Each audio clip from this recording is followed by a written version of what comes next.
నమస్తే, welcome to my channel lights on versus. ఈరోజు మనం దేవుని ద్వారా నీతిమంతుడిగాను యథార్థవంతుడిగాను ఎంచబడిన నోవాహు గురించి ఈ వీడియోలో తెలుసుకుందామండి. దేవుడు భూమి ఆకాశములను సమస్త జీవరాశులను మనుష్యులను సృష్టించాడు. నరులు భూమి మీద బాగా విస్తరించారు. దేవుని ప్రజలు అన్యుల కుమార్తెల అందచందాలకు ముగ్ధులై వారిని వివాహం చేసుకున్నారు. వారి వలన సంతానాన్ని పొందారు. ఈ విధంగా దేవుని ఎడల భయభక్తులు లేని జనాంగము భూమిపై విస్తరించింది. ప్రజలు అక్రమ కార్యాలు చేస్తున్నారు. వారి ఆలోచనలు చెడిపోయాయి. ఇదంతా చూసి దేవుడు చాలా సంతాపపడ్డాడు.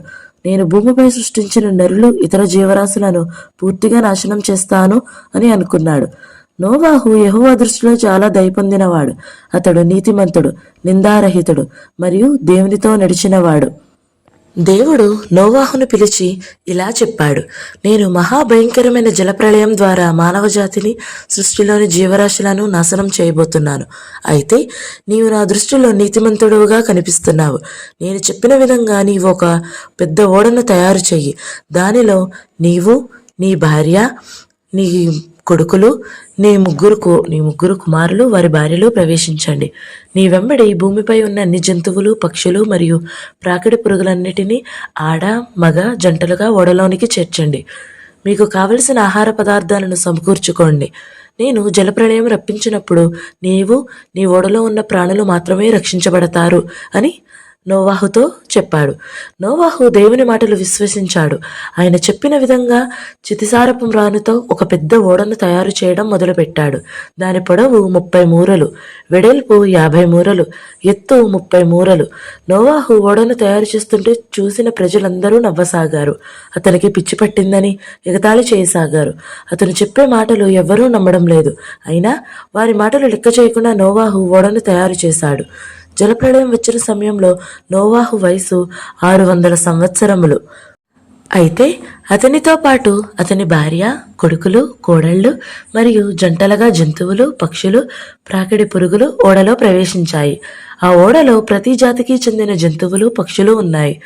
2వ నెల 17వ దినమున ఆకాశం తూములు తెరవబడ్డాయి. 40 రోజులు ప్రచండమైన వర్షం కురిసింది. సముద్రములు పొంగాయి. భూమిలోని నీటి ఊటలు పైకి వచ్చాయి. భూమి అంతా నీటితో నిండిపోయింది. ఓడ క్రమంగా నీటిపై తేలి ప్రయాణం చేయసాగింది. నీళ్లు 15 మూరల ఎత్తు అంటే 23 అడుగులు నిలిచాయి. పల్లెలు, పట్టణాలు, చెట్లు, గుట్టలు అన్నీ మునిగిపోయాయి. భూమిపై ఉన్న సమస్త జీవరాశులు మరణించాయి. భూమి మీద 150 రోజుల వరకు నీళ్లు వ్యాపించి ఉన్నాయి. నోవాహు, అతని ఓడలో ఉన్న అన్ని ప్రాణులు మాత్రమే జీవించాయి. 7వ నెల 17వ దినమున 150 దినముల తరువాత ఒక ఓడ అరారాతు కొండ మీద నిలిచింది.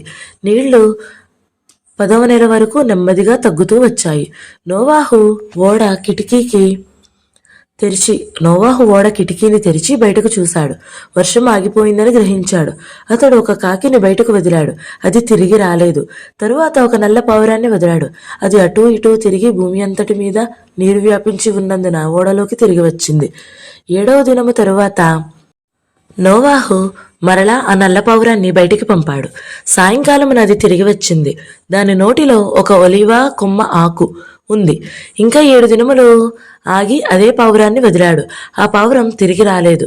అందువల్ల భూమిపై నీళ్లు పూర్తిగా తగ్గిపోయాయని నోవాహు గ్రహించాడు. దేవుని ఆజ్ఞ అనుసరించి నోవాహు, అతని కుటుంబ సభ్యులు ఓడలో నుండి బయటకు వచ్చారు. ఓడలో ఉన్న ప్రాణులు కూడా వారితో పాటు భూమిపైకి వచ్చాయి. అప్పుడు దేవుడు నోవాహుతో ఇలా అన్నాడు, నేను నిన్ను, నీ సంతానాన్ని ఆశీర్వదిస్తాను. మీరు బాగా ఫలిస్తారు. భూమండలం అంతా వ్యాపిస్తారు. మీరు భూమిపై ఉన్న పంటలన్నీ తినవచ్చు.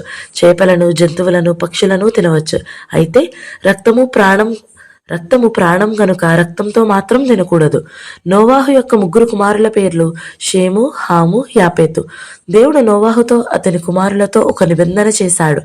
ఇకపై నేను నీటి ద్వారా మానవజాతిని, సృష్టిని నాశనం చేయను. జనులు జలప్రళయం ద్వారా నాశనం చేయబడరు. మీకు నాకు మధ్య ఏర్పరచుకున్న ఈ నిబంధనకు గుర్తుగా మేఘంలో నా ఇంద్రధనుస్సును ఉంచుతున్నాను. నేను దానిని చేసి భూమిపై ఉన్న సమస్త జీవరాశులకు నేను చేసిన నిబంధన జ్ఞాపకం చేసుకుంటాను. షేము, హాము, యాపేతు అను వారి సంతానం భూమి అందంతటా వ్యాపించింది. నోవాహు వ్యవసాయం చేసి ద్రాక్ష తోటలు వేశాడు. జలప్రళయం అయిపోయిన తరువాత నోవాహు 350 సంవత్సరములు జీవించాడు. మొత్తం 950 ఏండ్లు బ్రతికిన తరువాత నోవాహు మరణించాడు. నోవాహు విశ్వాసానికి సూచనగా ఉన్నాడు. దేవుని మాటలు విశ్వసించినందున అతడు, అతని ఇంటివారు రక్షింపబడ్డారు. ఓడ యేసుక్రీస్తుకు సాదృశ్యంగా ఉంది. ఓడలో ఉన్న మనుషులు, ఇతర ప్రాణులు మరణం తప్పించుకున్నారు. కాగా ఇప్పుడు క్రీస్తు యేసునందున్న వారికి ఏ శిక్ష విధియలేదు అను వాక్యము ధ్యానించదగినది. జలప్రళయంలోనూ పెనుగాలులు, వర్షము, పెద్ద అలలు అన్నీ ఓడని చాలా ఇబ్బంది పెట్టాయి. ఓడలో ఉన్నవారు మాత్రం భద్రంగా నిశ్చింతగా ఉన్నారు.